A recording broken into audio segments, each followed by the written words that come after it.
So, tingin ko ka from di matibay naman kasi gumagamit ako mga litres na pako. At ayun, dito nga sa taas, ayun. Then, ayun, bababa tayo ka from di. Wala pang ka-varnish yung ano ko dito dahil hindi pa siya pwedeng lagyan ng varnish dahil sariwa pa yung mga woods.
Magandang araw sa inyo mga kaprundi at ito nakita nyo yung piniprepare ko ngayon. So magdi-DIY muna ako ngayong araw na ito.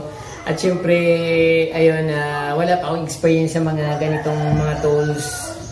Walang-wala talaga akong kalamanan dito kaprundi. Kaya nung binili ko to, ako doon sa guard, nagpa-assist ako sa guard kasi yung guard din naman yung marunong doon sa DIY na store. So, yung mga salesman nila hindi marunong kaya yung guard yung nag-assist sa akin. Kasi dream niya rin daw magkaganito. So, tamang-tama. Ikaw pinag-aralan yung ganito ng mga tools. So, ngayon ka from mag-ano ko ngayon. Sabi ko mag-DIY ako yung cabinet sa kitchen or kitchen cabinet na gagawin ko. So, actually hindi naman siya yung cabinet talaga. Yung parang parang altar na may lalagyan ng mga something na asin, paminta. So ganun lang ka-from din gagawin ko. Kaya lang, ito medyo naninervous ng konti kasi nga wala akong experience dito. Ito nga hindi ko alam kung bakit may ganito napakaluwag. Hindi ko alam kung para saan ito. Hindi ko alam kung lock. Nakita ko lang dun sa box. Katulad nito. Nakalagay siya. So hindi ko alam kung anong purpose niya. So ito ka from magdi-drill ako ng wall para mailagay ko yung sinasabi ko na parang cabinet or something na hanging altar. So ay mga ka from try ko lang kung marunong ako. So kung mag-work, so ito tutuloy ko na kasi mahirap kasi pag nawala ng pera ka from at wala na akong pangbayad sa mga sa mga gagawa, kaya ako nilang gagawa. So ganyan talaga kapag kailangan magtipid at syempre para sa masave ko rin yung para sa akin instead na ipangbayad ko dun sa labor o sa laborers, ipang Jollibee na lang, pambili ko na lang ng ulam namin nila nari dito. So ayun, tara mag-drill sa tayo.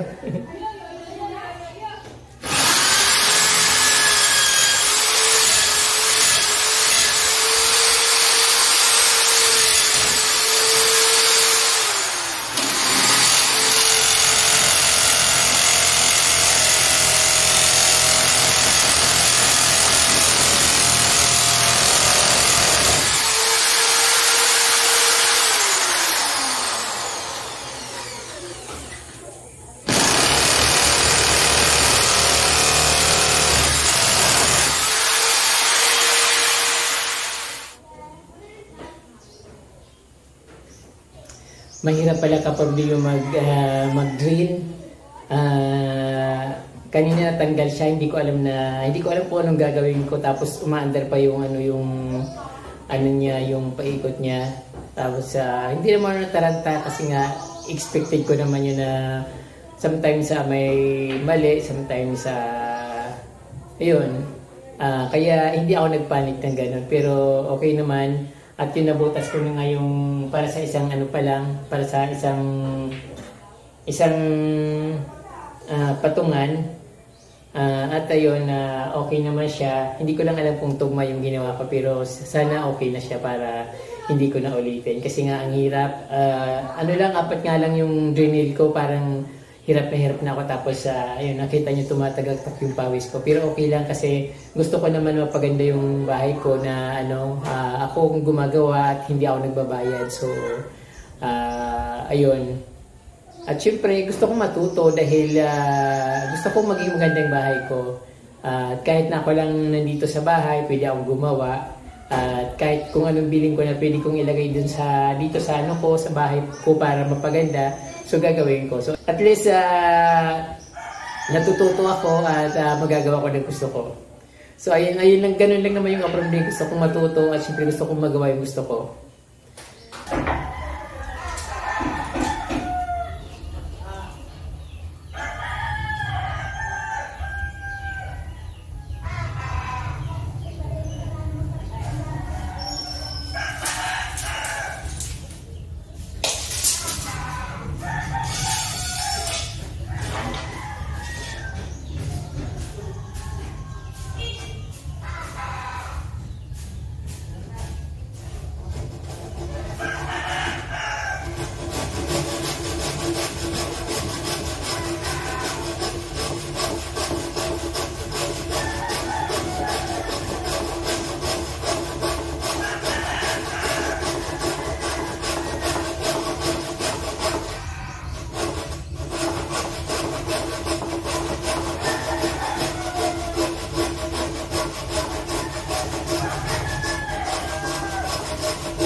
Ngayon po ay nandito po ako sa aking loft at i-update ko po kayo sa aking loob ng bahay kung ano nang nangyayari dito. So actually, very simple lang at siyempre ako na yung gumagawa kahit na papano nadadagdagan ko. Sabi ko kung kakayanin ko rin naman, ako na lang gagawa kasi mahirap kayo maghanap ng pangbayad ng labor.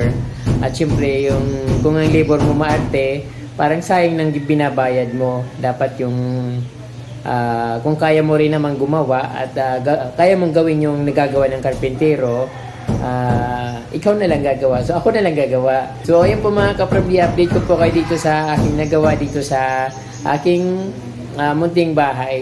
So open dito ka-from D sa taas.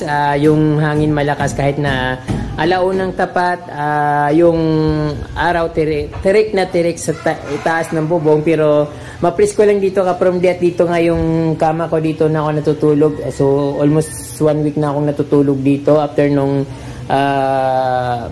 magawa yung hagdan. So dito na ako natulog. At syempre ayun, napifeel ko yung dito yung lamig. Hindi naman malamig, yung kapreskuhan lang kasi nga mahangin. So ayun po ka-from D, kagawa ko nga lang ng dito barandilya kaya hindi pa tapos. Pero sabi ko okay lang naman na ganitong mga bilogin na kahoy kasi gusto ko nga simple lang gusto ko at ayun kulang pa. So dadagdagan ko pa siya ng mga kahoy dito sa para safe naman. At ayun, hindi ko pa nga natatapos. So kaninang umaga habang ginagawa ko to, biglang dumating yung kapatid ko. At sabi niya kung sino daw gumagawa nito. Sabi niya ang pangit-pangit daw. Dapat daw yung dos na gamitin ko. Sabi ko okay lang naman na ganito kasi hindi naman ako naghahangad ng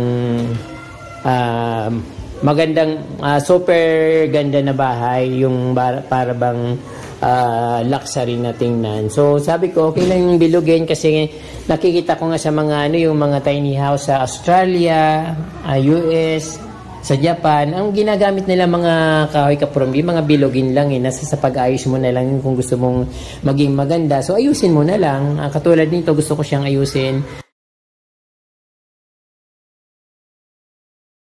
At syempre tumawag din yung kaibigan ko, pinakita ko kung anong ginagawa ko. Sabi niya, okay naman daw yung ganito basta matibay. So tingin ko ka-from D matibay naman kasi gumagamit ako mga litres na pako. At ayun, dito nga sa taas, ayun, parang hindi siya pantay-pantay pero parang inusog-usog ko na lang para mag-balance. So hindi pa nga tapos ka-from D. So ayan, lalagyan ko pa siya dito ng kahoy sa baba, dito.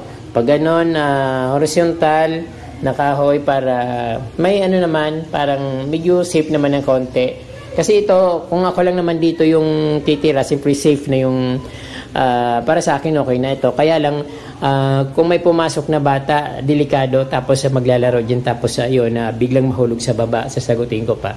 So ayun ka-from D, dahil yung ko nga dito sa taas, inabandon na ng aking karpentero yung cabinet dito, although nilagyan niya naman ng isa. Ito nilagay niya na tong isa na to, tapos itong haligi na ito sa gitna at itong nandiyan na talaga siya. Kaya ang ginawa ko, dahil inabandon niya, ayaw niyang gawin, tinuloy ko na lang. So parang mas gusto ko pa ngayon gawa ko kaysa siguro sa gawa niya. At least nasunod ko yung gusto ko. At yung TV ko na matagal ko nang binili ito, nung nag-sale sa Abinson, sinabi ko sa friend ko na may sale sa Abinson. So ayun, sabi niya, palawalan niya muna at bayaran ko na lang sa mga susunod na araw, susunod na buwan kapag nagsweldo ako. Sabi ko sige, para mayroon naman akong TV. Kasi nga nasira na yung TV ko na pinapanuoran, yung maliit na TV. Kung kaya ang tatak noon. Tapos ito naman ka-from D, Samsung 50 inch. Tamang-tama dito sa aking cabinet. So ayun ka-from D, proud ako na yung cabinet na ito ay ako ang gumawa. So ayun, yan ang laman dito sa loob ng dito sa aking loft. So bababa tayo ka-from D at papakita ko sa inyo kung ano yung laman. Actually wala pang kaayusan ka-from D, wala pang mga varnish yung mga sahig Kasi nga, ayun na nubo ako. Wala pang varnish yung mga sahig kasi nga, ayun nabitin na hindi ko alam kung anong gagawin ko. Nag-iisip ako kung anong gagawin ko. So ngayon, hindi na ako masyadong parang na-stress dito sa aking task kasi nga nagawa ko na. Madali na lang yung paglalagay ko ng mga kahoy dyan sa yung mga horizontal na kahoy para safe siya. Then ayun, bababa tayo from the wala pang ka-varnish yung ko dito dahil hindi pa siya pwedeng lagyan ng varnish dahil sariwa pa yung mga woods. At ayun, andito may mga na ako dito, may mga plants, likwala, snake plants, tapos peace lily. Ayan. Meron na rin akong fiddle na halaman. So yung flower nito, ang tagal-tagal na nito, hindi siya nawawala, kaya magandang peace lily na ito. Tapos variegated siya from there, maganda siya, pang rich ang dating niya.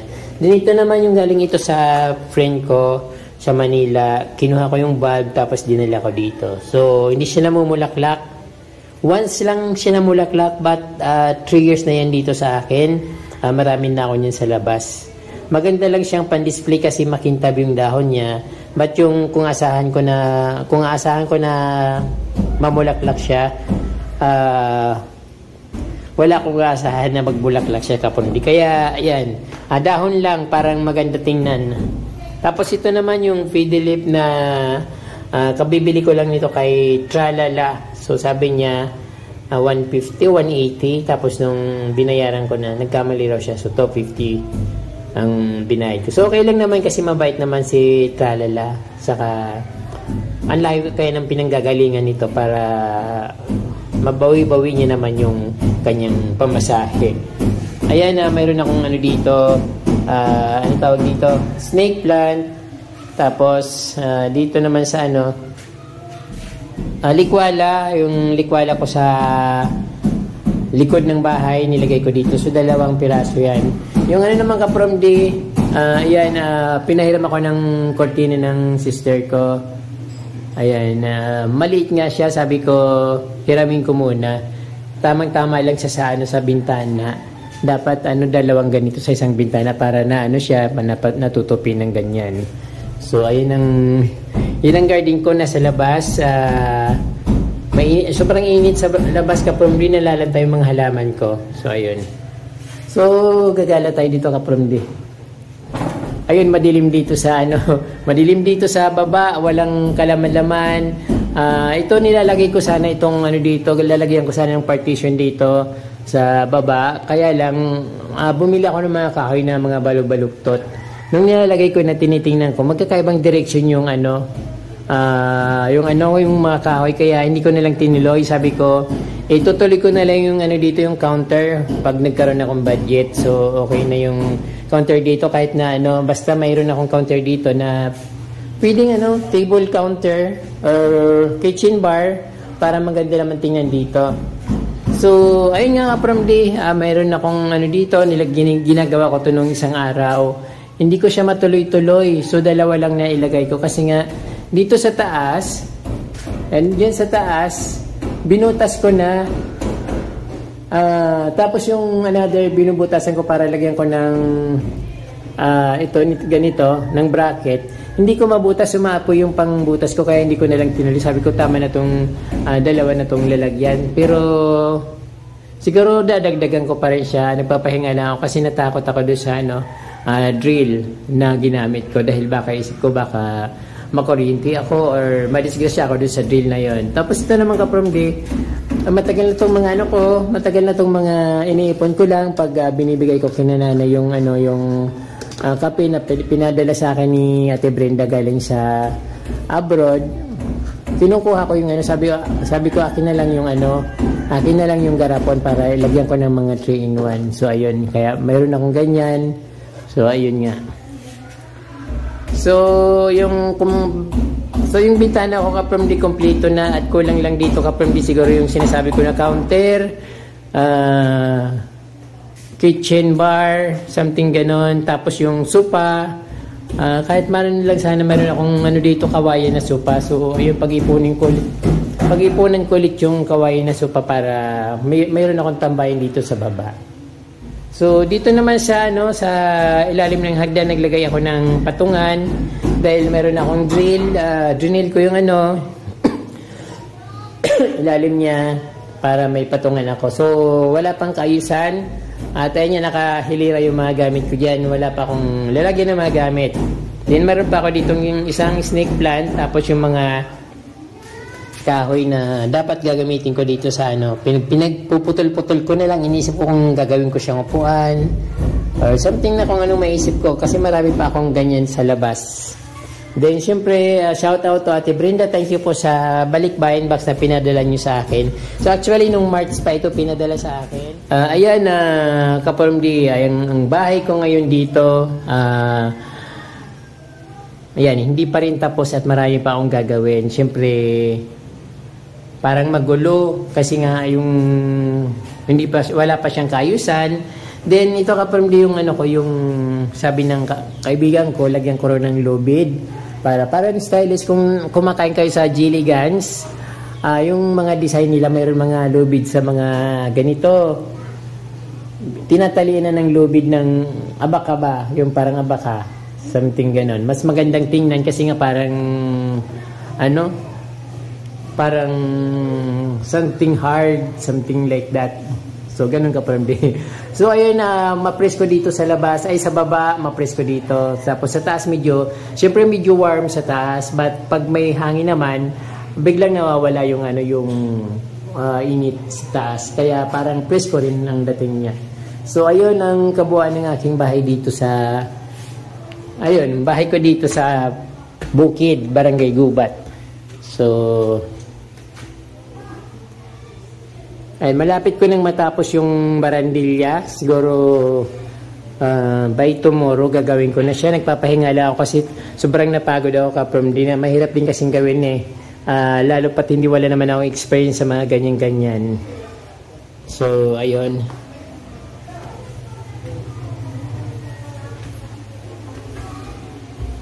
Itong kwarto ko dito sa taas ng bahay. So, okay naman dito Kapormdi. Pag gabi, hindi na ako gumagamit ng electric fan. Pinapatay ko na siya bago ako matulog kasi malamig na siya Hindi ko na kailangan mag-electric fan. So, makakatipid ako ng kuryente. Unlike nung nasa kubo ako, binubuksan ko talaga yung electric fan magdamagan kasi nga maraming lamok. Tapos, kinakati ako ng kinakati. Parang maraming nahulog sa akin kaya binubuksan ko yung electric fan. So ngayon dito pinapatay ko ng electric fan. Sana yung hindi bukbukin yung mga ko dyan, yung mga kahoy sa taas para okay lang ako dito sa loft. Ayun.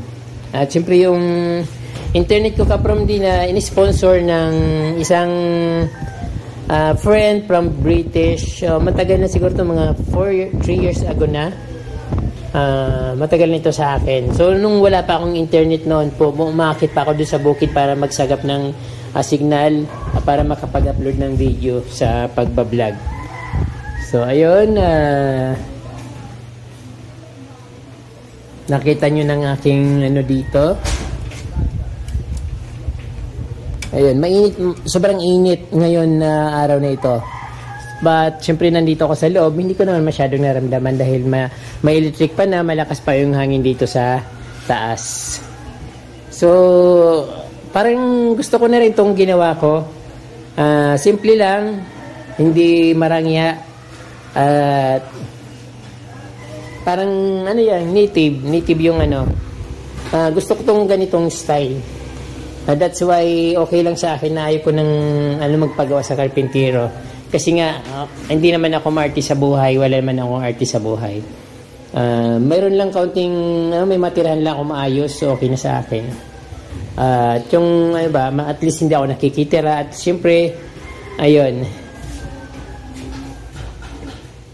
So, ayun po mga Kapormdi. At siyempre, gusto kong pasalamatan lahat ng Kapormdi na nanonood sa aking vlog. Sa lahat ng umaabang sa akin vlog, maraming salamat sa inyo. Kasi nga, malaking tulong ito sa akin, although hindi naman 100% na pinagawa ko dito sa aking bahay ay galing sa pagbablog kasi rumarakit din naman ako, but malaking tulong po sa akin yung panonood nyo sa aking mga vlogs kasi kumikita rin naman kahit papano, kahit mga barya-barya, 50 to 100 pesos a day. So ganun lang kalaki yung kinikita ko sa pagbablog. Sometimes pag may bago akong vlog, dumadami yung views, tumataas din. So alam niyo naman yung patakaran ng YouTube Kapromly, yung view na may siguro 1,000 to 1,500 is equivalent to $1 lang yun, kaya 50 pesos. So ang ina-expect kasi yung mga nagbe-views, mga katulad din dito sa amin, marami daw akong pera, kaya nakapagpagawa ko ng bahay dahil sa pagba-vlog. Totoo naman kasi nga nakatulong sa akin yung pag-vlog. Nadagdagan yung ipon ko dahil doon nakapagpagawa ko ng bahay dito sa maliit lang naman na bahay, hindi naman yung talagang bahay na parang tiny house lang katulad nung nakikita nyo dito, isang tinginan lang, kita nyo na kaagad yung dulo, at pag tingin mo sa baba kita mo na rin yung pinaka hangganan. So ayan. So ayun po mga Kapromly, maraming pong salamat sa inyong panunod at huwag niyong kalimutan mag-subscribe pag hindi pa po kayo nakasubscribe. At pakishare na rin po yung video. Maraming pong salamat at Diyos mabalos. In muchas gracias.